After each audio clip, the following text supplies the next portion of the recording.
Okay, in this problem, this is problem number 24, which involves a trough filling with water. And to make things interesting, they've created a trough out of an isosceles triangle. It's 12 feet long, and it's 3 feet across the top, and it's 3 feet deep.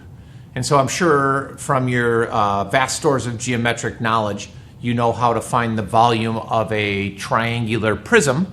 But in case you don't, we're going to work our way through it. So to solve this problem, I started by referring to this distance as x. That would be the distance across the water. And then the height of the water, I used a standard old h for that. The problem tells us that the trough is filling at 2 cubic feet per minute, and we're looking for the change in the height of the tank when the height is 1 foot deep. Or when the water is 1 foot deep, I should say. Okay, so we have to start by finding the volume of that water, that triangular water prism.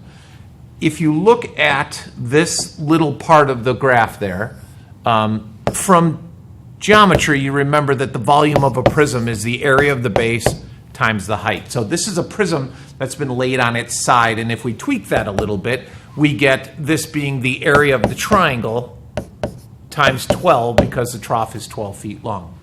Okay, so we do a little bit more work, and we get the volume then is equal to 1/2 times the base of that triangle, which is 2x, times the height of the triangle, which is lowercase h, times, that's the base, times the height, which we already talked about as the 12.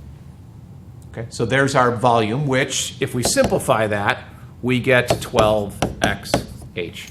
Now I've got a problem. I've got x's and h's. And I can work with both, but it's too much work. If I do some work on the front end, I can eliminate one of the variables. And the question is, which variable do I eliminate? Looking at the given information, I know I'm looking for dh dt, and I know h, so I'm going to get rid of the x. And the question is, how do I do that? Well, I come over to my graph here, or my picture, and I realize that I've got a triangle here, and we've done this before. We've got a similar triangle. And in that similar triangle, I have 1.5 over x. So that's this distance would be the 1.5, half of the 3, is equal to 3 over h.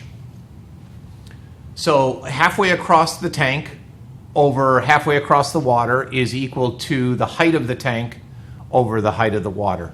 Do a little bit of algebra here. We get 1.5h is equal to 3x. And since we're going to eliminate x, I'm going to solve this for x and get x is equal to 1/2 h. Take that information, plug it into this equation, and I get the volume is equal to 12 times 1/2 h times h, which is 6h squared. Take the derivative. dv dt is equal to 12h dh dt.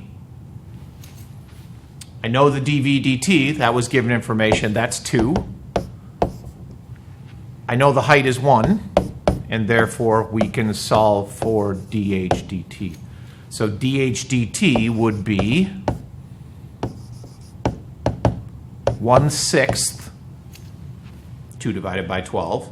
And my units here would be feet per minute. How did I get feet per minute? Well, the change in the height would be in feet. The change in the time would be minutes. And so we get 1/6 feet per minute. If you don't like that 1/6 per minute, you can convert that into a decimal value, which might make a little bit more sense when you're dealing with a real word problem here. And therefore, that would be 0.167 feet per minute.